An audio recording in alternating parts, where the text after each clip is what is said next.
también darle la bienvenida al abogado penalista Jorge Zúñiga, quien también está aquí con nosotros y con el que vamos a abordar las implicancias de este caso. Jorge, muy buenos días y muchas gracias por estar con Buenos nosotros. días, Maro, encantado. Quiero comenzar contigo una pregunta muy breve respecto al caso, para poder luego darle el pase a nuestro compañero Víctor Reyes, que se encuentra en el tercer juzgado penal. ¿Cuánto duraría este juicio? Que es un poco lo que se estima. Por un lado, un especialista decía 1 año y medio como mínimo. El señor Andy Carrión nos decía ayer 4 años. ¿Cuánto estimas que duraría Lo que pasa este es que proceso? estimar es muy difícil, es casi adivinar un poco. ¿Por qué? Ujú. Porque el modelo procesal establece que entre audiencia y audiencia no debe mediar más allá de 8 días hábiles. Ujú. Sin embargo, esto depende mucho de la carga procesal de la sala. O sea, si es una sala, por ejemplo, que se va a dedicar a exclusividad a este juicio y solamente va a desarrollar Que este no es juicio, el caso, que no ¿no? es el caso, Ujú. o sea, en efecto podríamos acabar el juicio en 1 año, año y medio. Pero en efecto, como bien indicas, esta sala tiene otros casos que conocer y va a depender mucho de ello. Entiendo el día de ayer que estableció que va a fijar 2 fechas, 2 días por semana Por para el semana, desarrollo del así juicio. es. Entonces, en esa línea, lo más probable es que podría durar entre 4 o 3 años aproximadamente todo el desarrollo del juicio, sin contar las incidencias que se puedan generar en el marco de ello, ¿no? Ujú. Porque más allá del orden procesal del juicio, también tiene mucho que ver las incidencias que se generen dentro del proceso, ¿no? Por ejemplo, probablemente de aquí a un par de sesiones más se empiecen las primeras incidencias porque viene el reexamen de medios probatorios que se inadmitieron en la etapa anterior. Ujú. Entonces, eso genera un debate propio que todavía no tiene que ver con el fondo del asunto, que es la responsabilidad penal de los imputados. Ajá, eso es súper importante porque hay muchas cosas que vienen en los pequeños procesos ya una vez instalado el juicio. Jorge, quiero invitarte a escuchar a Víctor, quien se encuentra, como dije, en los exteriores ya del juzgado a la espera de la llegada de la señora Fujimori y de los otros acusados, entre los que de hecho, como sabemos, se encuentran personas como Mark Vito, el ex esposo de la señora Fujimori. Víctor, muy buenos días. Buenos días, Maro. Buenos días también al doctor Zúñiga. Así es, estamos en los exteriores del edificio Carlos Zavala del Poder Judicial, ya haciendo nuestra cola para poder ingresar a la audiencia que va a empezar el día de hoy a las 9 de la mañana, Maro. Ya llegó la señora Fujimori, llegó, por ejemplo, el señor Marvito, todos estos personajes que ayer más o menos a esta hora ya se habían acercado a la sede del tercer juzgado penal. Todavía han llegado algunos protagonistas, ha llegado, por ejemplo, el ex dirigente fujimorista José Klimper, uno de los acusados con su defensa, pero estamos todavía en la expectativa de que llegue Keiko Fujimori, de que llegue, como tú lo decías, Marvito, que llegue el fiscal José Domingo Pérez, la Procuraduría, y sobre todo en el caso de hoy, el doctor Pérez, que va a ser el protagonista, porque el día de hoy él va a presentar lo que son sus alegatos de inicio, Maro. Esto es importante porque los jueces que tienen este juicio, los jueces del tercer juzgado colegiado, son jueces que formalmente no conocen el caso, son jueces nuevos. En la etapa de investigación lo tenía el juez Víctor Zúñiga, él también hizo el control de acusación, pero ahora en la etapa de juzgamiento son jueces que recién van a conocer el caso, y el día de hoy el fiscal Pérez, su tarea, su labor es presentarle el caso, los acusados, los hechos, y también ratificar o detallar las condenas que pide para cada uno de los acusados, ¿no? La sesión de hoy, Víctor, va a ser un poquito más corta que la de ayer, ¿no es cierto? Sí, así es. Se ha programado de hoy desde las 9 de la mañana hasta la 1 de la tarde y centrándose solo en los alegatos de la Fiscalía. El fiscal Pérez ha dicho que posiblemente no termine hoy, recordemos son 42 acusados, y podría extenderse esto hasta la siguiente sesión, que es el martes de la próxima semana. Pero para el día de hoy solo va a ser de 9 de la mañana hasta la 1 de la tarde y de ahí, bueno, el juzgado seguirá con sus otras actividades, ¿no? Ayer sí fue un poco más larga, fue hasta las 5 de la tarde, ¿no es cierto? Sí, ayer fue una jornada bastante larga, bastante extenuante, por ratos tensa, entre la Fiscalía y la defensa. La primera mitad, hacia el mediodía, fue sobre todo un tema más formal, de presentación, acreditación de los abogados, de los acusados, acreditar que han asistido todos los acusados que fueron citados. En el caso de los que no asistieron, se les declaró reo contumaces, se ordenó su captura, fue en el caso de 3 acusados. Y ya hacia el mediodía comenzó el debate que se esperaba, que habíamos advertido que se iba a dar, ¿no? El de la instalación o no del juicio. Las defensas pedían nulidad del autoenjuiciamiento, que es el documento que ordena que se desarrolle el juicio oral. Eso duró hasta las 5:30 de la tarde, cuando finalmente el juzgado rechazó los 5 recursos de nulidad, entre ellos el recurso de Keiko Fujimori, y declaró instalado el juicio, suspendiéndolo hasta el día de hoy, lo cual implica que ya el juicio propiamente ya está en marcha. Ujú. Víctor, también vemos que los ánimos están un poco más calmados que ayer. No hay este grupo de personas a favor de Fuerza Popular que ayer hacían pues ruido al momento del ingreso. Tal vez por la hora, quizá recién están llegando las personas. Parece que te han escuchado a mano, porque mientras me lo preguntabas, ya han comenzado a hacer los cánticos, los seguidores de Fuerza Popular, son un grupo de unas 20, 25 personas aproximadamente, hacia el ojo nada más. Y bueno, ellos ayer estuvieron toda la jornada, incluso cuando el juzgado se dio un receso para almorzar, ellos también fueron a almorzar, luego regresaron. Y por la tarde, lo llamativo es que también llegó un grupo de manifestantes antifujimoristas. Así que hubo un inicio bastante fuerte. Yo conversaba con algunas personas que trabajan aquí en el Palacio de Justicia, o en el FC Carlos Zavales, y decían que estaban un poco, habían estado fastidiados por todo el ruido, pero eso era algo que se veía venir por el impacto mediático que tiene este caso, ¿no? Claro que sí, Víctor. Y ayer fue, fue un día que recordaremos. Además, incluso hay muchos memes respecto a algunos de los momentos que se vivieron ayer. ¿Qué dirías que de todo lo que sucedió en esta jornada larga hasta las 5 de la tarde fue lo más importante en términos del caso? Bueno, jurídicamente la decisión de instalar el juicio, ¿no? Eso fue lo más importante, y que todos los acusados se hayan presentado ante el juzgado, la mayoría de ellos, salvo el que te decía que se declararon reos contumaces y se ordenó su detenciones. Eso ha sido lo más importante. Luego han habido escenas llamativas, curiosas, como la llegada de Marquito, también la presencia del fiscal José Lindo Pérez con un chaleco antibalas. Esto porque, según él ha reportado a sus superiores, un trabajador suyo recibió una amenaza en los días previos a la instalación del juicio, así que él vino con un chaleco antibalas. Y también la presentación en sí de Keiko Fujimori, no es la primera vez que la vemos en el banquillo de los acusados, tuvo que identificarse, tuvo que dar sus datos, y eso fue sin duda llamativo respecto a una figura que ha marcado por lo menos la última década, quizá más de la política en el Perú, ¿no? Y que ahora está acusada y respondiendo a los juicios del Poder Judicial. Muchísimas gracias, Víctor, por haberte conectado con nosotros por segundo día para hacer esta cobertura del caso. Vamos a estar muy atentos a tus despachos, también a tu cuenta de X y a todo lo que salga de esta segunda audiencia por el caso Cócteles. Estaremos conectados contigo sin duda durante el día aquí en elcomercio.pe. Muchísimas gracias. Muchas gracias, Marta. Estaremos reportando todo a través de la estación política de El Comercio. Gracias, Víctor. Ese fue Víctor Reyes, nuestro compañero, quien se encuentra ya en el tercer juzgado. Y quería comentar con Jorge algunas cosas que ha comentado Víctor. Por ejemplo, él decía, la parte más importante de ayer judicialmente ha sido la instalación del propio juicio.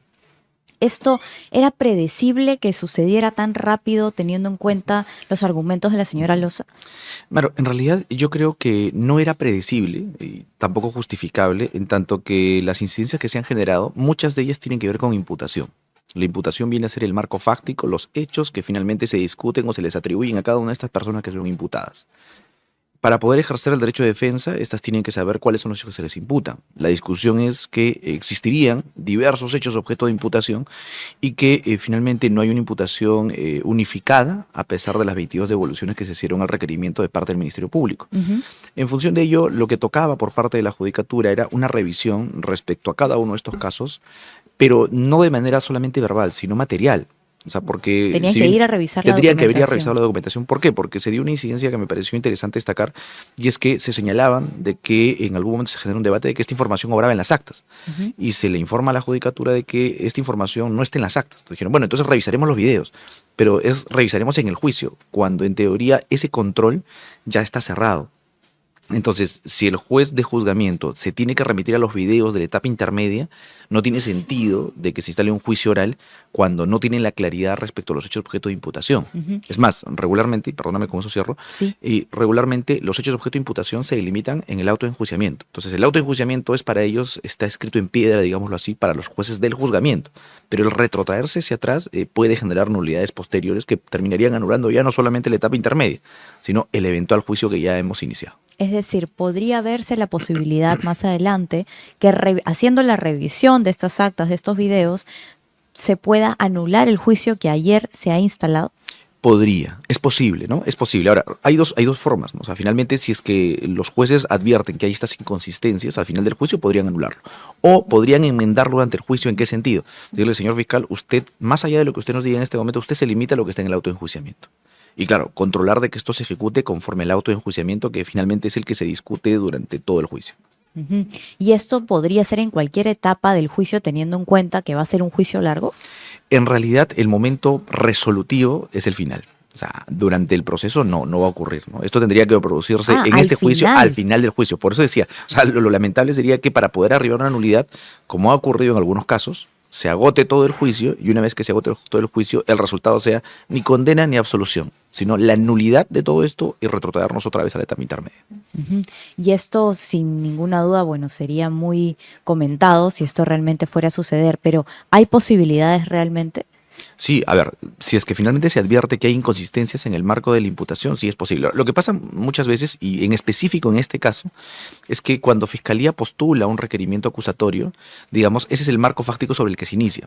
Pero cuando una acusación es devuelta muchas veces, no se 22 determina, veces en este 22 caso. veces en este Ujú. caso, no se determina si es que cada una de estas versiones es una nueva versión o es una versión complementaria a la anterior. Ujú, Entonces, claro, cuando tú te tienes que defender, no sabes si te defiendes de 22 requerimientos acusatorios ujú, o si te defiendes solamente del último requerimiento acusatorio, ujú. cuando en realidad creyera yo que esa debería ser la razón. Entonces, esto se delimita en un auto de enjuiciamiento, pero muchas veces no recoge las incidencias que se han dado durante casi más de un año de control de acusación durante la etapa intermedia. Ujú. ¿Qué podemos esperar ya en adelante y entrando ya a lo que es el juicio oral? Hemos mencionado, son 2 audiencias por semana. ¿Empezarán los testigos a participar de manera inmediata? No, todavía. En realidad yo creería que los testigos van a empezar recién, probablemente de aquí en un par de meses. ¿Por qué? Todavía. Porque tenemos muchos investigados, corresponde a los alegatos de apertura, y la particularidad de estos casos emblemáticos, estos casos complejos, es que los jueces suelen dar muchos espacios de tiempo para que las partes participen. Entonces, por ejemplo, los alegatos de apertura en un juicio no emblemático duran media hora, 45 minutos. En un caso de esta naturaleza probablemente duren 3, 4, 5 horas, ¿no? Y bajo el principio de igualdad procesal, ese mismo tiempo tiene que asignarse a las defensas.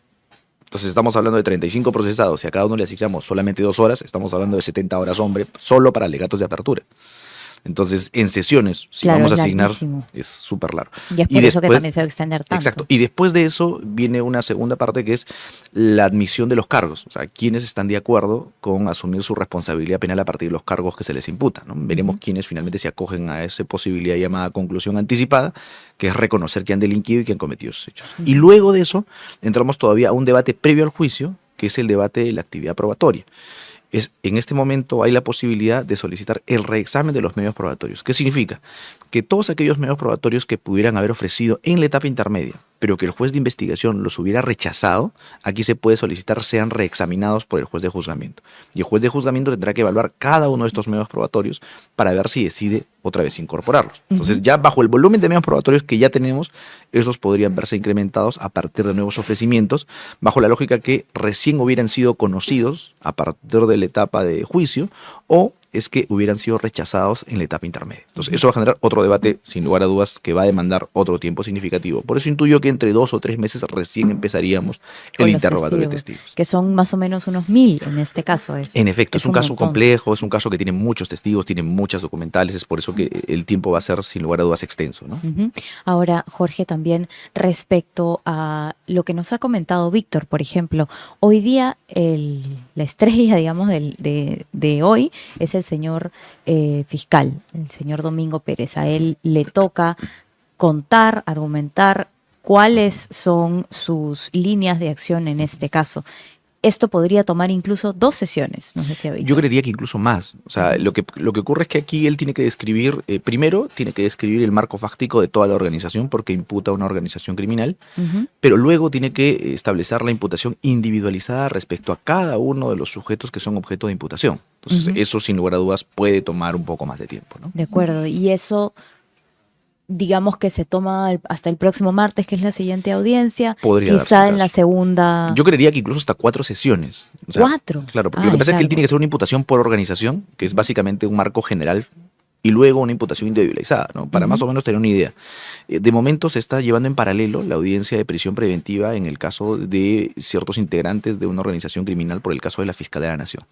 Ese caso solamente para describir los hechos ha tardado cerca de 6 sesiones y es un hecho más o menos igual de complejo que este. Entonces aquí podría ocurrir, estamos hablando de 6 sesiones solo para describir hechos. Wow. Que es lo que equivale a los alegatos de apertura. Claro, que bueno, es considerablemente más largo que en un juicio normal. Por supuesto. Inmediatamente después. Inmediatamente después de ello corresponde solicitar a las partes si alguien se va a acoger a la conclusión anticipada. ¿Qué es lo que Esto es mencionaba? De reconocer acuerdo. los hechos y asumir la pena que corresponde. Que son cualquiera de estas 48 Bueno, 47 personas más la señora Fujimori. Exactamente. ¿Cierto? Cualquiera de ellos puede decir en ese momento, me acojo a la conclusión, obtengo un beneficio premial y lo que el juez finalmente decida aprobarlo, ¿no? Ujú. De todo lo que sucedió ayer, Jorge, ya para ir terminando, ¿qué es lo que más ha llamado la atención a nivel jurídico? Yo creo que a nivel jurídico tiene mucho que ver las incidencias que se han generado, ¿no? O sea, el cuestionar imputación es lamentable en tanto que ha sido un control de acusación de por sí bastante cuestionable por las 22 devoluciones. El Código Procesal Penal habilita una sola devolución y habilita un plazo del control de acusación de 60 días. Obviamente, en un caso de esta naturaleza es imposible ese plazo de 60 días. Sin embargo, tampoco parecía plausible 22 devoluciones. Los cuestionamientos que hemos visto el día de ayer obedecen justamente a que hay un requerimiento que haya sido devuelto tantas veces. Finalmente, creo yo, a mi modo de ver, que en situaciones como esas correspondería una subrogación del fiscal para que finalmente sea otro fiscal el que asume el caso y sobre eso se haga una construcción típica. Porque la descripción de la imputación tiene que ver básicamente con el relato de los hechos que son objeto de imputación. El resto ya es un debate completamente distinto al que se va a realizar en este momento. De acuerdo. Muchísimas gracias, Jorge, por haber estado con nosotros esta mañana y habernos explicado con tanto detalle los pasos que vienen y lo que sucedió ayer, que muchas personas de repente no lo entendían correctamente. Estaremos informando del caso, vamos a estar atentos a los despachos de Víctor y esperamos tenerte nuevamente con nosotros aquí. Muchas gracias, Maro, encantado.